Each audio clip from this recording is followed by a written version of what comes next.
Hello friends, welcome back to the my new video guys and my YouTube channel. Today friend we are going to talk about how can we on do not disturb in our Realme phone. Friends, you want to on your do not disturb setting in your Realme phone. So friend, how can you on your do not disturb? Today I will show you in this video guys. So before starting video friend, first of all go and subscribe the channel guys.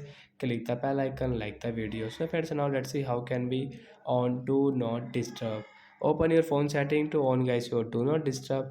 After on phone setting guys, scroll it and friends click on sound and vibration setting guys. Then guys scroll it friends, you can see guys your do not disturb setting. We will tap here to on it.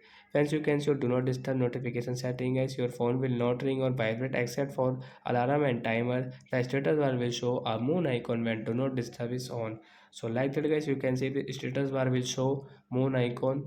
So like that guy, we can on do not disturb and guy we can use it. So that's it guys, thanks for watching the video guys. I hope friends you have understood how to on do not disturb. So bye guys.